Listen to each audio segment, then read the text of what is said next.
ನಮಸ್ಕಾರ. ಕನ್ನಡ ಒನ್ಗೆ ಸ್ವಾಗತ. ನಾನು ನಿಮ್ಮ ಭಾಗ್ಯನಾರಾಯಣ ಬೊಗ್ಗವರಪು.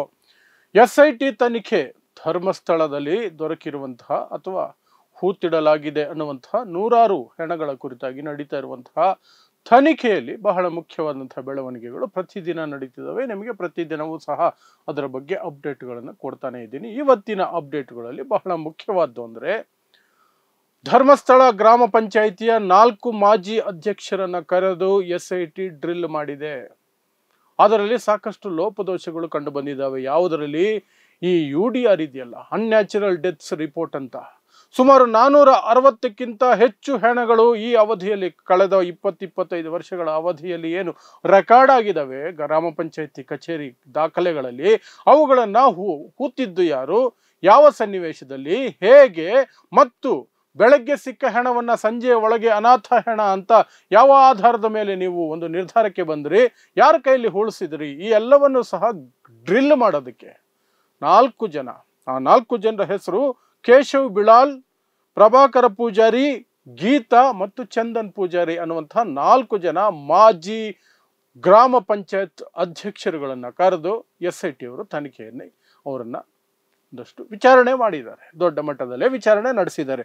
ಅಲ್ಲಿ ಬರುವಂತಹ ಬಹಳ ಮುಖ್ಯವಾದ ಪ್ರಶ್ನೆಗಳಂದ್ರೆ 460 ಹೆಣಗಳ ರಿಪೋರ್ಟ್ನಲ್ಲಿ ಹೂತವರು ಅಥವಾ ಹೆಣ ಸ್ವೀಕರಿಸಿದವರು ಅನ್ನುವಂತಹ ಜಾಗದಲ್ಲಿ ಒಂದು ಹೆಸರು ಇರಬೇಕಲ್ಲ. ಯಾರು ಸ್ವೀಕರಿಸಿದ್ರು ಅಂತ ಆ ಹೆಸರಿನಲ್ಲಿ, ಆ ಕಾಲಂನಲ್ಲಿ ಬಾಬು ಅನ್ನುವ ಹೆಸರೇ ಮತ್ತೆ ಮತ್ತೆ ಮತ್ತೆ ಮತ್ತೆ ಬರ್ತಾ ಇದೆ. ಬಾಬು ಬಾಬು ಬಾಬು ಬಾಬು, ಸುಮಾರು ಕಡೆ ಬಾಬುನೇ ಇದೆ. ಸೊ ಈ ಬಾಬು ಯಾರು?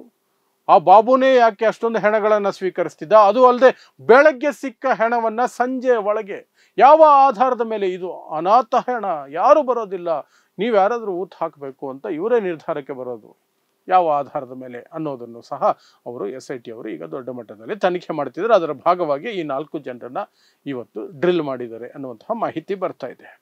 ಅದರ ಜೊತೆಗೆ ಇನ್ನೊಂದು ಅಪ್ಡೇಟ್ ಬರ್ತಿರುವಂತಹದ್ದು, SIT 2 ಇನ್ಸ್ಪೆಕ್ಟರ್ಗಳ ವಿರುದ್ಧ ಚಿಕ್ಕ ಕೆಂಪಮ್ಮ ಸೌಜನ್ಯ ಪ್ರಕರಣದಲ್ಲಿ ಬಂದಿರುವಂತಹ ಹೊಸ ಸಾಕ್ಷಿ, ಮಂಡ್ಯದ ಮಹಿಳೆ. ಆ ಮಹಿಳೆ ಮಹಿಳಾ ಆಯೋಗದ ಮೂಲಕ ಮುಖ್ಯಮಂತ್ರಿ ಸಿದ್ದರಾಮಯ್ಯ ಅವರಿಗೆ ದೂರು ಸಲ್ಲಿಸಿದ್ದಾರೆ.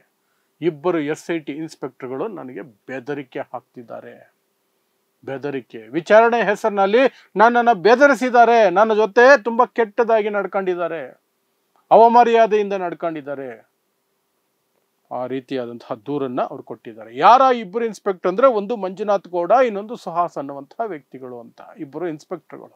ಈ ಮಂಜುನಾಥ್ ಗೌಡ ಅನ್ನುವಂತಹ ಹೆಸರು ಈ ಹಿಂದೆಯೂ ಸಹ ಚಾಲ್ತಿಯಲ್ಲಿ ಬಂದಿತ್ತು. ಯಾರು? ಚಿನ್ನಯ್ಯನಿಗೆ ಬೆದರಿಕೆ ಹಾಕಿರುವಂತಹ ಆರೋಪ ಈ ವ್ಯಕ್ತಿಯ ವಿರುದ್ಧ ಬಂದಿತ್ತು, ಮಂಜುನಾಥ್ ಗೌಡ ಅನ್ನುವಂತಹ ವ್ಯಕ್ತಿಯ ವಿರುದ್ಧ. ಆದರೆ ಆಗಲೂ ಸಹ ಇವರ ಮೇಲೆ ಯಾವುದೇ ಕ್ರಮ ಆಗಲಿಲ್ಲ. ಯಾಕೆ ಅಂತ ಗೊತ್ತಿಲ್ಲ. ಅದಾದ ನಂತರವೂ ಸಹ, ಆ ರೀತಿ ದೂರು ಬಂದ ನಂತರವೂ ಸಹ ಯಾಕೆ ಇವರು ಇನ್ನೂ SIT ಯಲ್ಲಿದ್ದಾರೆ ಅನ್ನೋದ್ರ ಬಗ್ಗೆಯೂ ಸಹ ಅನುಮಾನಗಳಿದ್ದಾವೆ. ಇವರು ಯಾರ ಪರವಾಗಿ ಕೆಲಸ ಮಾಡ್ತಿದ್ದಾರೆ ಅನ್ನುವಂತಹ ಅನುಮಾನಗಳು ಸಹ ಇದೆ. ಚಿಕ್ಕ ಕೆಂಪಮ್ಮ ಹೇಳ್ತಿರುವಂತಹದ್ದೇನು ಅಂದ್ರೆ, ಅಲ್ಲೆಲ್ಲ ಕ್ಯಾಮ್ರಾಗಳು ಹಾಕಿದ್ದಾರೆ. ವಿಚಾರಣೆ ಸಂದರ್ಭದಲ್ಲಿ ಕ್ಯಾಮ್ರಾ ಆನ್ ಇದ್ದ ಸಂದರ್ಭದಲ್ಲಿ ತುಂಬಾ ಸೌಮ್ಯವಾಗಿ, ತುಂಬಾ ಪ್ರೀತಿಯಿಂದ, ಗೌರವಯುತವಾಗಿ ಮಾತಾಡಿಸ್ತಾರೆ. ಹೇಳಿ ಅಮ್ಮ, ಏನ್ ನಡೀತಮ್ಮ, ಏನ್ ನೋಡಿದ್ರಮ್ಮ, ಈ ರೀತಿಯಾಗಿ. ಕ್ಯಾಮರಾ ಆಫ್ ಮಾಡಿ ಆ ನಂತರ ಬಹಳ ಕೆಟ್ಟದಾಗಿ ಏಕವಚನದಲ್ಲಿ ಬೆದರಿಕೆ ಹಾಕ್ತಾರೆ.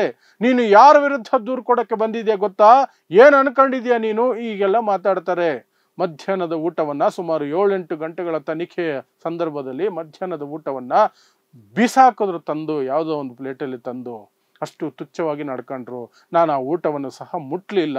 ಈ ರೀತಿಯಾಗಿ ಯಾಕೆ ಈ ಇನ್ಸ್ಪೆಕ್ಟರ್ಗಳು ವರ್ತಿಸ್ತಾ ಇದ್ದಾರೆ, ಇವರ ವಿರುದ್ಧ ಕ್ರಮ ಕೈಗೊಳ್ಳಿ ಅಂತ ಚಿಕ್ಕ ಕೆಂಪಮ್ಮ ಈಗ ಮಹಿಳಾ ಆಯೋಗದ ಮೂಲಕ ಸಿದ್ದರಾಮಯ್ಯನವರಿಗೆ ದೂರನ್ನ ಸಲ್ಲಿಸಿದ್ದಾರೆ. ಇದಕ್ಕೆ ಏನು ಕ್ರಮ ಆಗುತ್ತೆ ನೋಡಬೇಕು. ಪ್ರಣವ್ ಮೊಹಂತಿ ಅವರು ಏನ್ ಮಾಡ್ತಿದ್ದಾರೆ, ಯಾಕೆ ಮಂಜುನಾಥ್ ಗೌಡ ವಿರುದ್ಧ ಪದೇ ಪದೇ ದೂರುಗಳು ಕೇಳಿ ಬಂದರೂ ಸಹ ಯಾವುದೇ ರೀತಿ ಕ್ರಮ ಆಗ್ತಿಲ್ಲ ಅನ್ನೋದಕ್ಕೂ ಸಹ ಅವರು ಉತ್ತರ ಕೊಡಬೇಕಾಗತ್ತೆ. ರಾಜ್ಯದ ಗೃಹ ಸಚಿವ ಪರಮೇಶ್ವರ್ ಅವರು ಉತ್ತರ ಕೊಡಬೇಕಾಗತ್ತೆ.